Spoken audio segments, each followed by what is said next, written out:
$36. Other 4-year-olds may be enrolled if space is available. The program is designed to be developmentally appropriate for young children, focusing on children's physical, intellectual, social, emotional development, as well as other socialization skills necessary for success. Services are provided in full day or half day inclusive settings.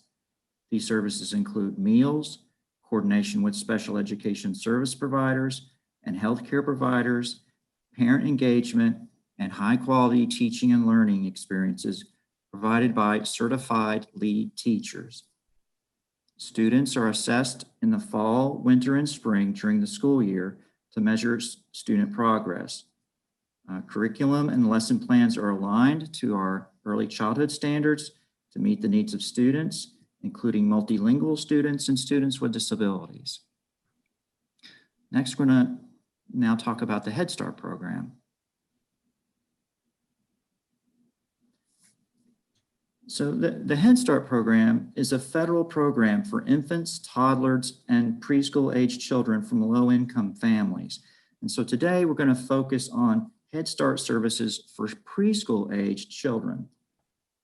Unlike state-funded preschool, Head Start is not administered or monitored by the Kentucky Department of Education.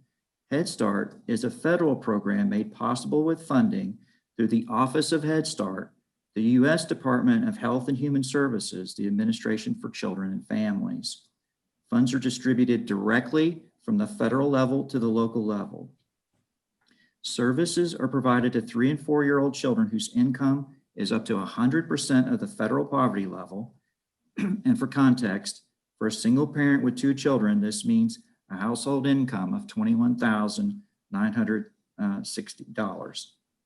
10% of enrollment can be children whose family's income is above the federal poverty level. Also, programs may serve an additional 35% of children whose family income is above the federal poverty level, but below 130% of the federal poverty level.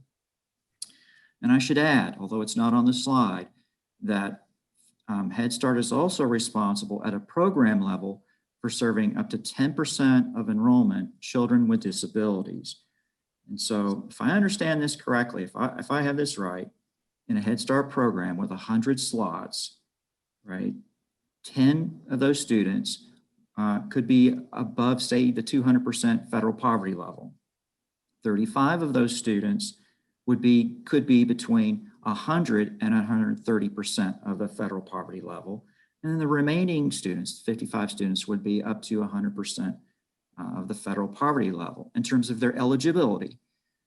In addition, from that 100 students, at least 10, regardless of income, at least 10 would be children with disabilities. Also, 3- and 4-year-old children in foster care, homeless children, and children from families receiving public assistance are categorically eligible. Head Start is designed to support children's early learning and development, health and family well-being through a variety of services. So for today's purposes, I think there are 3 key takeaways between preschool and Head Start. Funding sources and allocation methods are different. In terms of program eligibility, they're similar, but they're not quite the same. And in terms of program oversight, the Department of Education does not oversee the Head Start program. In Kentucky, the best source of information about Head Start is the Kentucky Head Start State Collaboration Office and the Kentucky Head Start Association. Next, we're going to talk about collaboration between preschool and Head Start programs. Each year, districts and Head Start programs enter into full utilization agreements to coordinate services to eligible children. The purpose of Head Start full utilization is to avoid duplication of preschool services and supplanting of federal funds to maximize the use of Head Start funds to serve as many 4-year-old children as possible. Examples of collaboration and coordination include recruitment, selection, enrollment, and notification practices, targeting of 4-year-olds to be enrolled in Head Start by September 1, either based on a number established in 1990 or a mutually agreed upon target number that maximizes federal funds. Professional development and technical assistance for teachers and staff, transportation to meet the needs of working parents, referral, evaluation, service coordination for students with disabilities, and helping parents and families as the children transition from Head Start to kindergarten. School districts are required to complete a certificate of full utilization, verifying the number of fully utilized students. And this agreement must be signed by both the district and the Head Start director. The certification must be completed by September 15th, and uploaded into KDE's GMAP system. Some districts may fully or partially blend with Head Start, and when this happens, whenever there are differences between the state and federal requirements, the higher standard applies. Next, we're going to talk about the effectiveness of the preschool program. So, why focus on preschool? And the key is because preschool, whether we're talking about state-funded preschool or federal Head Start program, represents a wise investment of public funds. There is an overwhelming amount of research to indicate preschool has positive effects on future student success and child well-being. According to a 2020 study of kindergarten readiness predictors by the Kentucky Center for Statistics, children who qualify for free lunch who attend preschool or Head Start are more likely to be ready for kindergarten than those who do not. A study released this year in 2021, back in May, by economists from the University of Chicago, MIT, UC Berkeley, found that universal preschool offered in Boston led to long-term impacts on educational attainment, as children were more likely to have fewer disciplinary measures, more likely to graduate from high school and attend college. The study suggests possibilities for bringing modern and effective public preschool programs to scale. And this echoes what we know from Kentucky data and Kentucky studies in terms of return on investment. In 2009, the University of Kentucky Center for Business and Economic Research estimated a benefit of $5 for every $1 invested in expanded preschool program. And the benefits are in terms of higher educational attainment and income, less crime, healthier families, and less need for public assistance. High quality preschool sets the stage for success in kindergarten and beyond. Ensuring young children have access to high quality preschool will make more parents enter and stay in the workforce. And so next, we're going to talk about the formula. Karen is going to talk about how funds are distributed to school districts, the preschool funds. Thanks. Thank you, Bill. Good afternoon. Can everyone hear me? My internet is going in and out a little bit. Yes, we hear you very well. Okay, great. Thank you. Thanks, Bill. And thank you all for having us here today to talk about state-funded preschool. While Bill shared with you the programmatic side and the benefits of preschool, I'm going to talk just a few minutes about how we fund state preschool. So House Bill 192 appropriated approximately $84.5 million for state-funded preschool. These funds are allocated to school districts using a formula, and that formula takes the average of a December 1 and a March 1 child count. The counts are actually recorded in categories. Those categories are at risk, speech, developmental delay, and severe. The averages then allow us to calculate a per pupil rate for each category. The rates for at-risk, speech, and developmental delay, they are not weighted. They are standard rates, and they are the same. However, we do weight the severe category at 1.9 weight for that per pupil rate. Next slide, please. This chart and the one following is going to show you, this is the preschool rates from 2016, fiscal year 16 forward.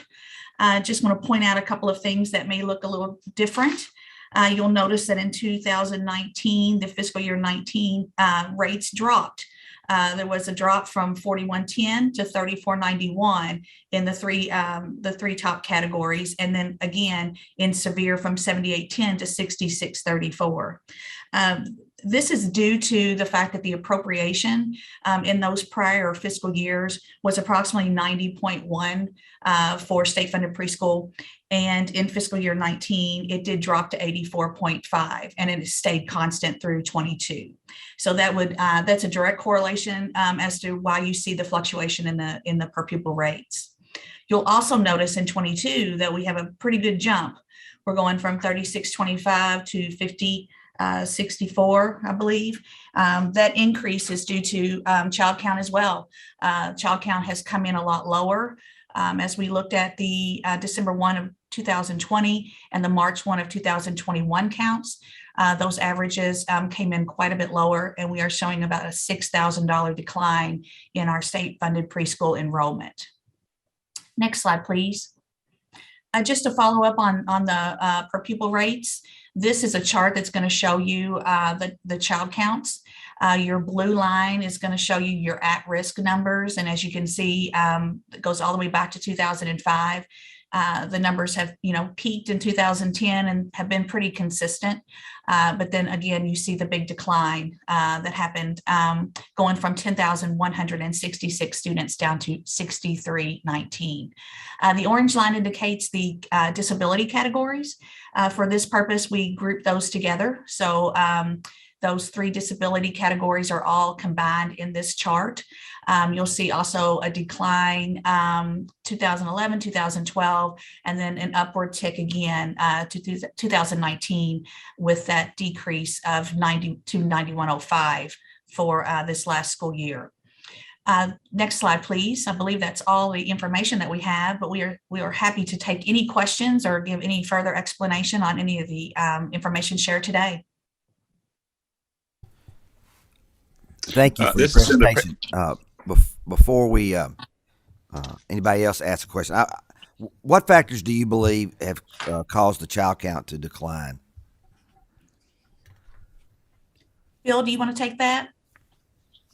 Yes, thank you for the question.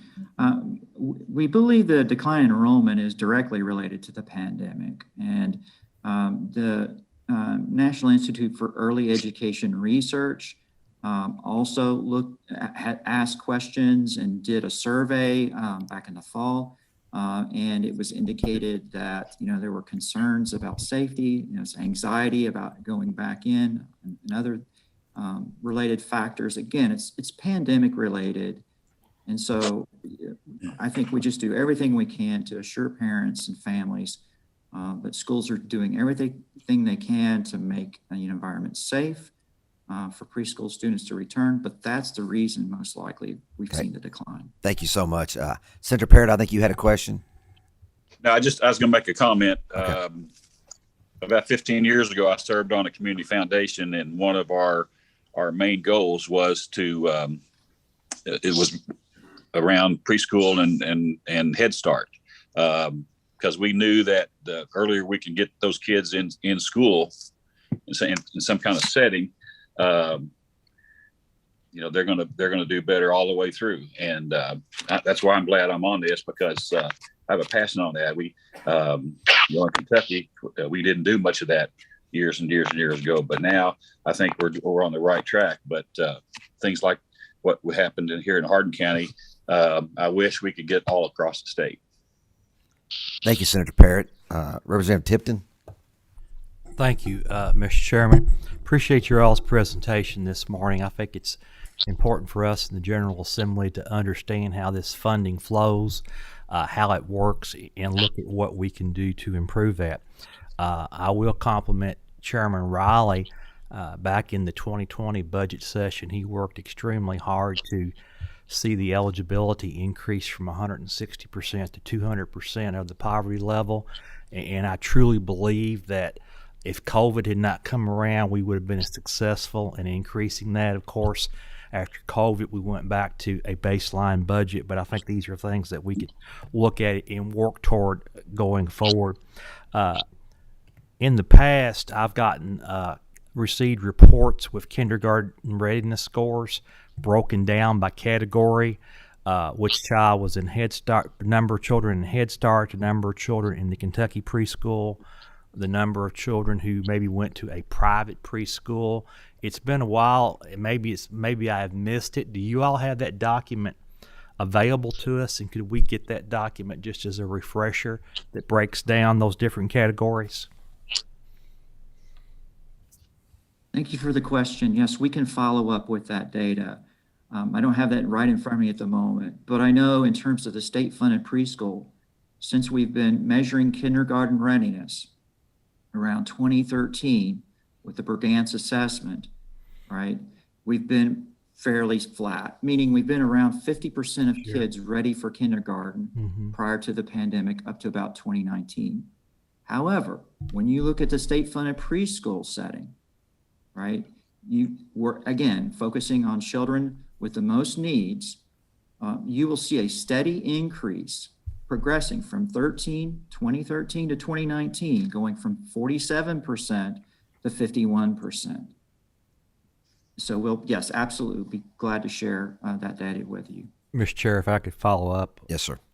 With a comment, mainly, as I see our early childhood education, we've got parents who, due to financial situation, are able to take advantage of Head Start, our Kentucky public school. We've got families like my wife and I were able to send our 3 children through a private preschool program. We were able to do that financially, and that was our choice. But I sense there are a lot of families out here that fall in between those situations. They do not have the ability to do that.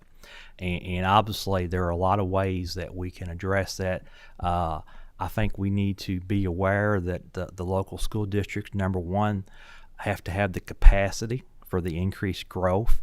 I'm hopeful that as the pandemic settles down, we will see more parents seeing their children back. But do you all get a sense that there are parents out there who are maybe taking it up on their own to find programs online and things like that where they can do it themselves in more of a homeschool setting? Is that something you all are sensing is happening across the state, especially during the pandemic?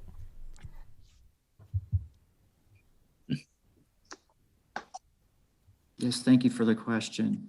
While we don't have data about that, we believe that's true. I think, during the pandemic, parents were forming learning pods. I think parents are also accessing online resources. Some of this is helpful, some of it isn't. So we would just, we too are eager for a return safely to school, including preschool and Head Start programs. Thank you, Representative Tipton. I think a lot of us realize in this room, because there's a lot of educators or people that have a passion for education, how important early childhood education is. And so many children start immediately falling through the cracks because of the lack of the ability to get what they need in preschool and later on in kindergarten. And Senator Parrott, I appreciate your comments a while ago and your passion, and I know that Representative Tipton and I both have that passion, and I know Representative Miller does too. So I really appreciate those efforts, and I think even now, even more than ever because of the pandemic, this is becoming even more crucial right now, because I think so many of our young people have fallen behind, and we need to do everything we can to prevent that from happening as much as it has.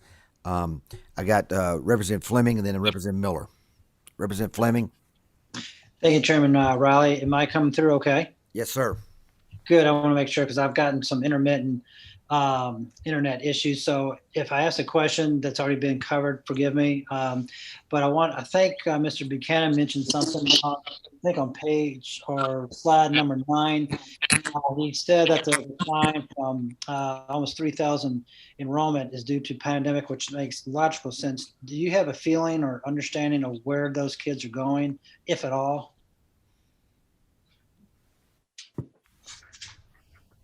They're most likely staying at home.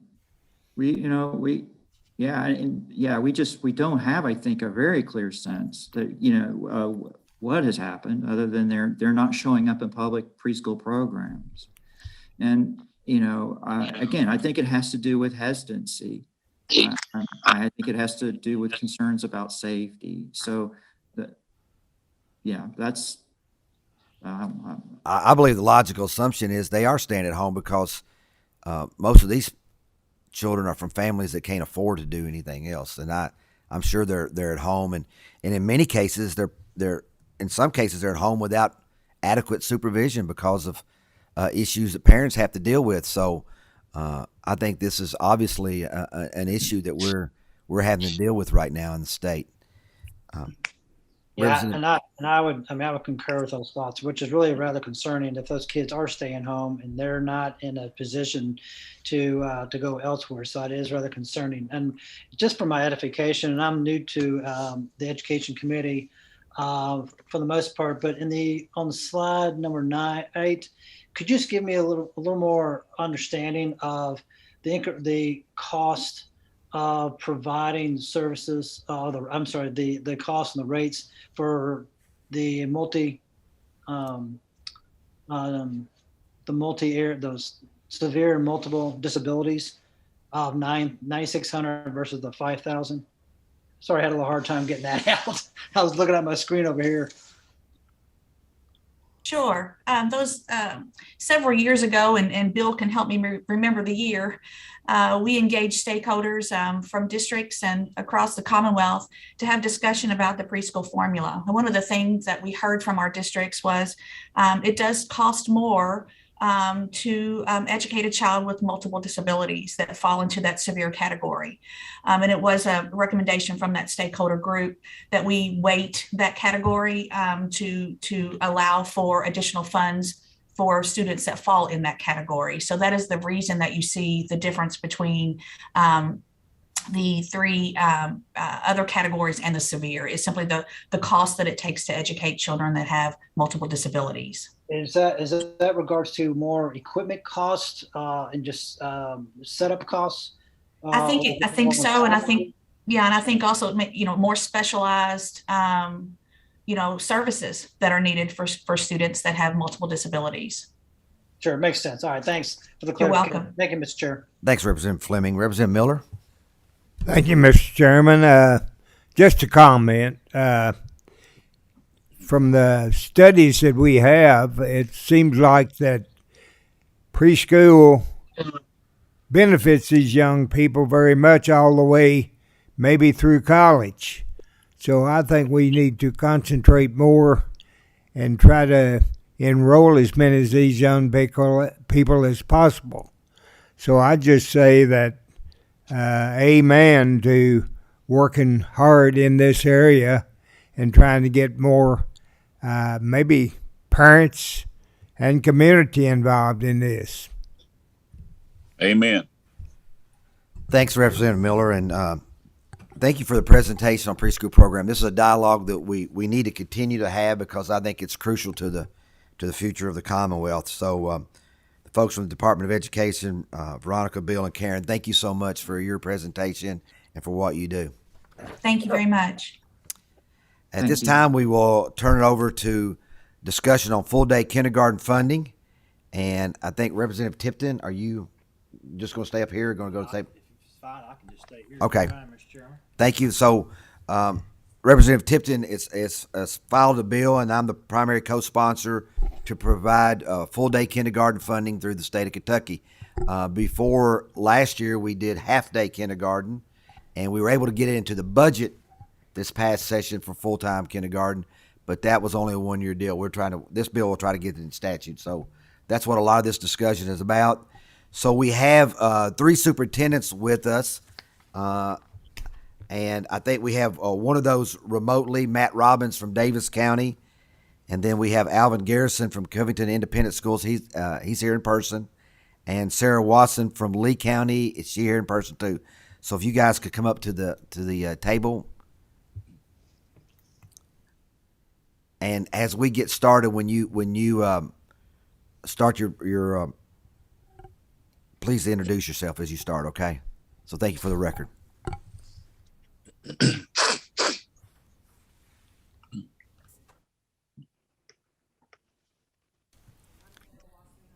Mike. was that. Yep. I'm Sarah Wasson, and I'm the superintendent in Lee County. Hello, greetings. I'm Alvin Garrison, Superintendent, Covington Independent Public Schools. If you guys could pull the mic a little closer to you. And then, Mr. Robbins, are you on board too? Yes, sir. Thank you. And I'm Matt Robbins. I'm Superintendent in Davis County. Thank you all for being here. We appreciate it so much. And if you could, go ahead and start. Okay, I think I'll be starting us here this morning. And I just want to begin by saying a hearty thank you to the members of the legislature who supported full-day kindergarten. We knew that it was a non-budgetary year, but that was very significant. And we're also very appreciative of the opportunity to speak to you today. And thank you always for the service that you provide to our Commonwealth's children. Further, I just would say the funding will have significant impacts. I think you'll get an opportunity today to hear the contextual context locally about how these funds can be best utilized in a variety of different ways. And therefore, we also say to you, we commend you for giving us local control and those decisions to be made at the local school board level, because we know that one size fits all solutions typically don't work across the Commonwealth. And if funded permanently as proposed in House Bill 275, and also thank you for pre-filing that bill, co-chairs Tipton and Riley. Thank you so much for doing that. Look forward to reading that bill. I have a copy here on my desk. We will see districts in their communities leveraging these funds to benefit students and families. Now I want to kind of pivot towards Davis County, and I'll give you our thinking. Certainly in the short run, these funds are being used in Davis County for staffing needs that we have that are unique to the COVID-19 pandemic. And they've been very helpful in this current year. But longer range, I want to give you what our current thinking is and our plan would be. And I'll say in a short sentence, our plan is to reinvest these funds from where they came. Davis County, fortunate to be the earliest adopter of full-day kindergarten in the state of Kentucky about 22 years ago. We saw this early on as a strategic move that we would accomplish truly what's best for kids. We did encounter, like I know some experience today, space issues based on capacity. And back in those early days, we added early learning centers as additions to several of our facilities to accommodate and make space allowable for us to do so. Of course, we had to, hire additional staff, both teachers and instructional assistants, to work with the children that we saw ourselves growing with, which was fully intended. So here's where we go now, based on the permanence of these funds, and should that be something the legislature agrees with, we again see the reinvestment of these funds back into early learning opportunities. I'll tell you a unique story and how this came up in a unique way, and it dovetails really with the conversations that we've had this morning and I've been listening into. Every school district has to undergo a 4-year facilities planning process that emerges with a plan, but part of that process is the exposure to assessment data all across the board. In particular, we were looking at kindergarten readiness assessment data. And as described, we had about 50%, maybe slightly below that, of our students who were coming to us literally as they stepped off the bus to enter kindergarten. 50% of our students were not kindergarten ready. And that committee, again, tasked with looking at facilities, saw that as an enormous problem, because we know that we have gaps that are already created with children entering school on their first day. So I'll tell you what's been going on here locally. Owensboro and Davis County has embarked on a pilot project with the Pritchard Committee, and also a local foundation called the Hager Foundation, who has funded this to be a pilot project towards expanding preschool, making preschool opportunities. Our lofty goal is preschool available for all children who want a public preschool option available to them. So literally I've had several meetings and have one next week with that task force designed around that one thing. So that's exciting. It's exciting to also know that these funds will stand to be very helpful to us in reaching those goals. The research, again, I don't mean to be redundant here, of children by third grade that are at grade level and then their ultimate success is just overwhelming. I think I'll just suffice it to say that there's plenty of research that tells us that. And so that's why we think this is a smart move for us to reinvest these funds back into early learning via preschool. And I will say that while we know that there will be challenges, certainly that we're going to face as we try to move in that direction, transportation, I will tell you, during the pandemic, there have been enormous challenges, and that's not just in Davis County, it's frankly all across the nation with that. But we've encountered transportation issues, particularly even with preschool issues, facilities, and we know that there's a lot of design challenges there, but the opportunities greatly overwhelm those challenges, and we think the benefits of being able to accomplish this objective is enormous for children. I'll pause there, and then I think we'll move on to my next two colleagues. Ms. Watson, if you would go next, that would be great. Thank you, Matt. I appreciate that. And I appreciate you opening today's meeting with an honor to our staff. Thank you very much. I appreciate allowing us to speak to you today about full-time kindergarten. It is really important to Lee County to have full-day kindergarten, and we've had that for a long time because we're not able to afford to have a preschool program in our district. We partner with the local Head Start with Kentucky Middle Community Action Council. The funding for full-day kindergarten for Lee County for us this year has meant about $87,000.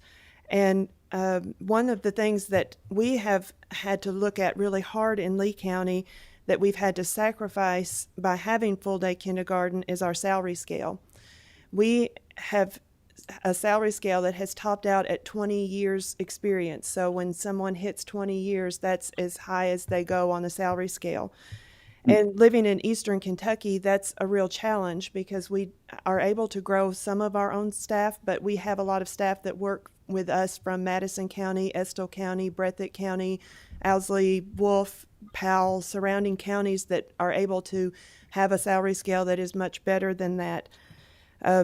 It takes 27 years of experience and age 55 until you can retire to full retirement benefits. So when you stop the salary scale at 20 years, oftentimes our people leave us and go to other communities. Because we're a small community, we have also the challenge of just trying to find employees. We have an algebra position that we just yesterday filled, even though we started school August 10th, and we filled that with a person who grew up in our school district and has an accounting degree, but is going to go back to school for her MAT in teaching. So in addition to being able to make a salary scale that's competitive, we need to make teaching salaries overall competitive because the pressure and the competition with accounting and other areas for math and science careers is very challenging for school districts. Our enrollment has actually increased in the last few years. 2 years ago, I had to hire a new kindergarten teacher because we had 90 students enroll and we had 3 teachers planned. So that is a really good problem to have a bigger enrollment, but that also set us back another teaching staff. So I had to, the following year, make some additional cuts, and the cuts came from our middle high school staff, which provided fewer opportunities at the middle high school, but I had to retain that kindergarten staff. And we also have to we also have to make decisions as far as, like Matt said, in transportation and other areas. So even though we've been able to have full-day kindergarten, it's been a real challenge for us to be able to maintain all the programs that larger districts can provide. And I think that's about all I've got. Okay. Hello again. I'm Alvin Garrison, Superintendent of Covington Independent Public Schools. This is my 9th year in this role, and I bring you from the north. First, I'd like to thank you for allowing me to speak this morning. Mr. Garrison, could you check see if your mic is on? Oh, okay. There we go. Thank you, sir. I'll start over from the beginning. Okay, thank you. Hello again. I'm Alvin Garrison. I'm Superintendent of Covington Independent Public Schools, and this is my 9th year in this role. And I bring greetings from the north. First, I'd like to thank you for allowing me to speak this morning. I'd also like to thank you for your commitment to public education. And finally, on behalf of Northern Kentucky superintendents, I'd like to especially thank you for funding full-day kindergarten this current year. It's been a long-standing goal of KASS, which is Kentucky Association of School Superintendents, and KASA, which is Kentucky Association of School Administrators, to get full-day kindergarten, to make that a full-time option for our schools. Prior to testifying this morning, I surveyed the Northern Kentucky group of superintendents. Because early childhood is so important to us, most, if not all, the districts in Northern Kentucky have already invested in full-day kindergarten. It is a huge investment for us, but it's an important one. For my district, full-day kindergarten is an absolute must if our students are going to compete with surrounding districts. In the more fortunate districts, I think you all mentioned it earlier, families are able to pay for tutoring or private early childhood learning opportunities.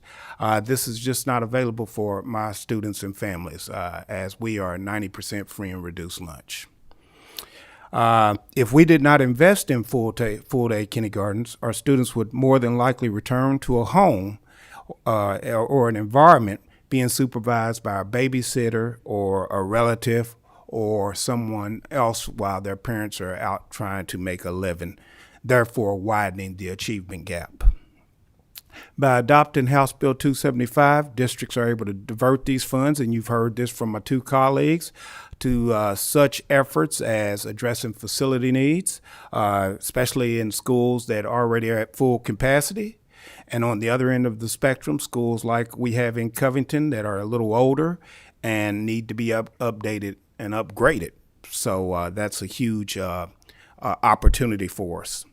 Addressing the kindergarten readiness needs. I think Superintendent Robbins talked about some of his percentage of kids showing up kindergarten ready. We on average, before the pandemic, I'll say, I don't know what it looks like today, but before the pandemic, the kids that attended preschool significantly outperformed our kids that were not in preschool, but in terms of kindergarten readiness, yes, preschool on the Brigance testing. And so on average, they were the kids that did not attend any preschool or anything like that were about 30% free and reduced, 30% kindergarten readiness.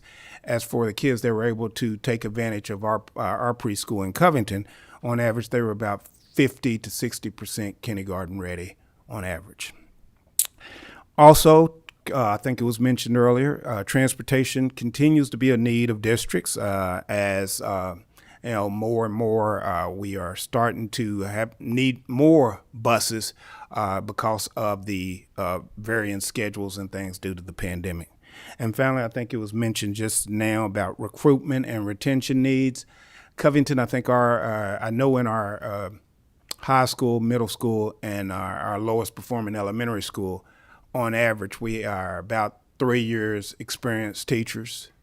So we really have an issue there. The average is about 3 years of experience. So we have to find a solution to retaining our teachers in Covington. And so we're working on that, and these funds could possibly help that.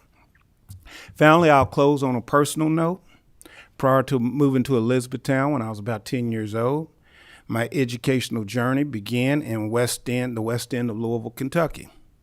I attended Head Start, I attended preschool, and I attended kindergarten. At that time, I got the feeling that my mother just didn't want to be around me as she was sending me out to all these early childhood programs. In retrospect now, had I not had those early learning opportunities, you probably wouldn't be speaking with the longest serving African American superintendent in our state's history this morning. Thank you for listening. Thank you, Mr. Garrison. Thank you for your service, and thank you for letting us know. Mr. Chairman, might I make a comment? Yes, sir, Senator Parrott. Alvin Garrison is a very, very, very proud product of Hardin County Schools. Not just in his what he's done in his job.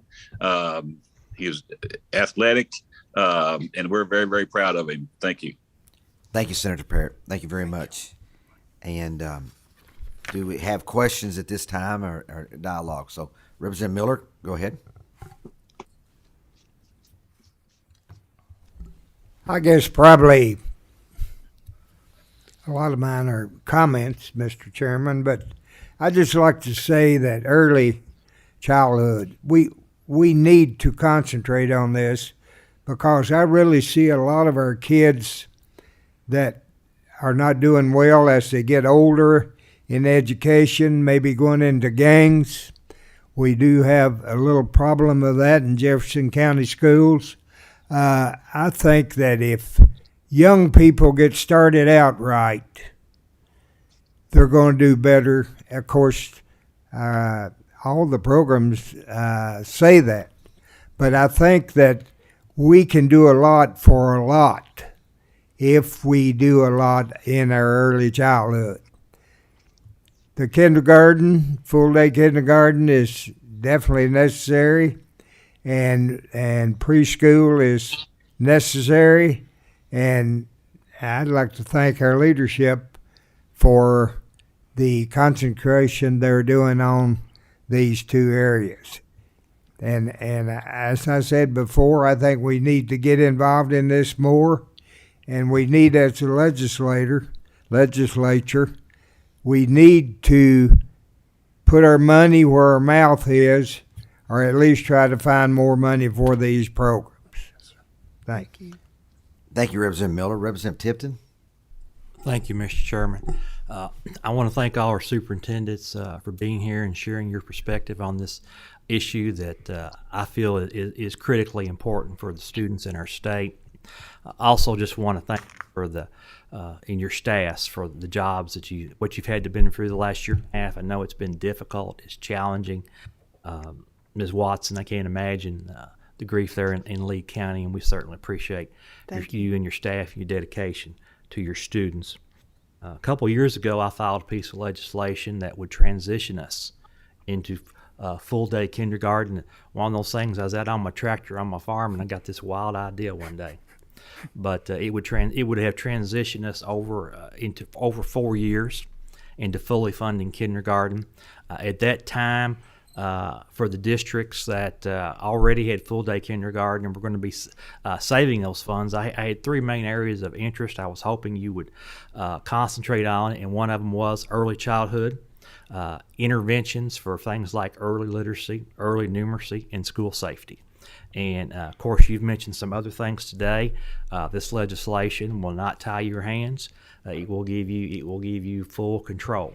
As has been mentioned, there was $140 million placed in this year's one-year budget, fiscal year 22 budget, that would go toward completely paying for full-day kindergarten. I believe there may have been 6 or 7 schools previously that did not have full-day kindergarten. It's my understanding they all have full-day kindergarten now. And those funds will, like you all have mentioned, will free up funds that you've previously been allocating to other areas that are important. And the reason I feel like BR 275 is important is as school leaders, you need certainty as you plan for the future. And essentially what this legislation does, it removes more language than it adds.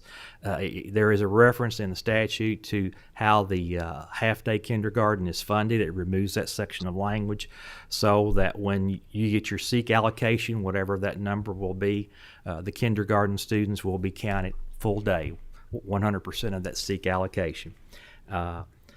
So I believe there's a lot of interest in this piece of legislation. I see Chairman Petrie over here, and I know he is listening intently to this conversation. But we spend a lot of money in this state, but I think we have to distinguish between spending money and making investments. And it's been mentioned by so many people. I feel like this is an investment for the future of our children in Kentucky. So thank you, and look forward to comments, suggestions, and dialogue as we move forward in the session. One comment I'd like to make is I know the chairman of the Budget Committee very well, and I know he is very data-driven. So any data that KSSS or KASA or any other group can give us that indicates how this has improved the quality of education would be very helpful in this. So if you can make sure that I get that or the chairman gets that, we would be very helpful. And he's shaking his head up and down. So I think that would be very important. Representative Banta, I think, is online and wants to ask a question. Yes, good morning. Thank you very much for your presentation. I'm curious if the bill, Representative Tipton's bill goes through, which I'm very hopeful that we get full-time kindergarten for you guys. What do you think you'll do to address kids not reading on grade level by third grade? Or do you already address that somehow in your district? Anybody like to answer that one? Well, I'll take a stab at this, and then my colleagues can join in as well. I think part of that is in my instance, what I talked about is I'd love to get our kids as early as we can. And if we could get every kid in Davis County at 4 years old to begin their education process, that'd be great. I think beyond that, what we've done, embarked on here in Davis County, is a system called multi-tiered systems of support, which basically is a system that describes interventions that we believe are critical for students.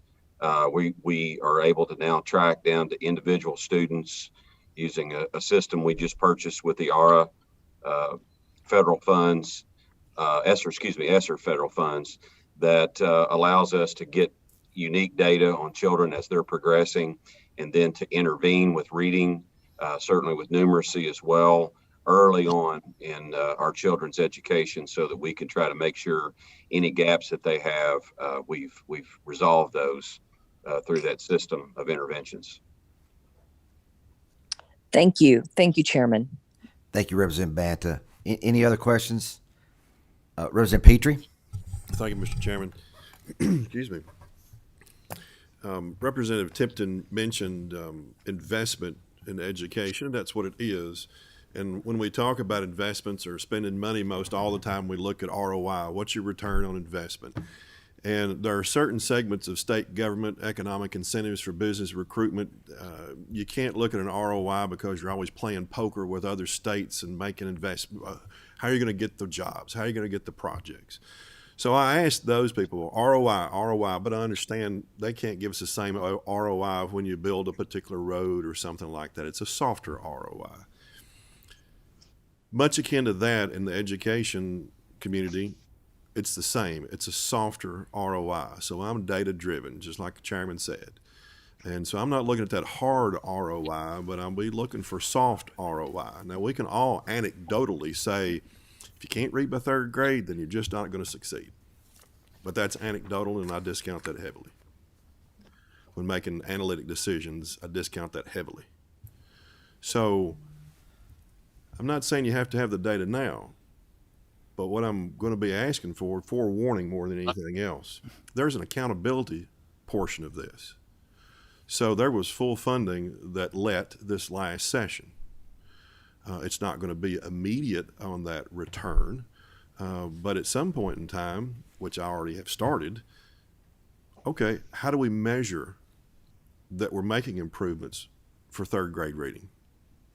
Now we can get into that rabbit hole of what score do we use, what testing do we use, and I'm not interested in that.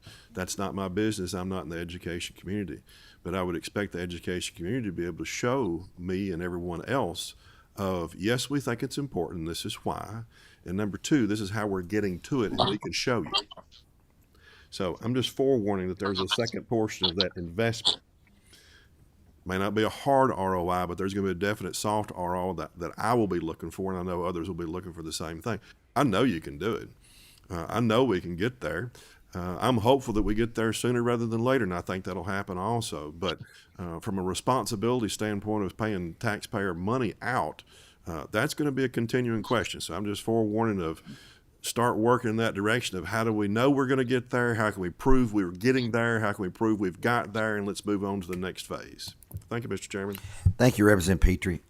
I don't think there are any further questions. I'd like to make a few more comments before we finish. And thank you so much for your presentation. I've said since the pandemic started that we are all in the same storm, but we're not all in the same boat. And there's so many people that have suffered greatly in many ways. That's right. I've been very concerned about people in certain areas. I know it's been very difficult for our medical people in trying to deal with this situation. It's been very difficult for educators and small businesses and a lot of people. But oftentimes at night, I've thought about all those little 3- and 4-year-olds and 5-year-olds that were going through this. And in many cases, were not able to go to school to be with loving, caring teachers. And in many cases, were not adequately supervised. In many cases, not adequately loved. And wondering what is going to happen to them and how they're going to be able to come out of this situation in a way in which they can thrive. So I think we have to it's incumbent on us to do what we can coming out of the pandemic as far as education is concerned to make our educational process for 3, 4, and 5-year-olds much better, much deeper, because they're desperately going to need that. And I want to thank all the superintendents for what you guys have gone through. I know this has been very difficult for you because you've had to make a lot of tough decisions during the pandemic, and you're still making a lot of tough decisions. So thank you for your efforts. Thank you for your testimony today. Thanks to Representative Tipton for bringing this bill up. Very much appreciated. And this dialogue will continue. Thank you to everybody. I think at this time we can adjourn. Motion to adjourn. Second.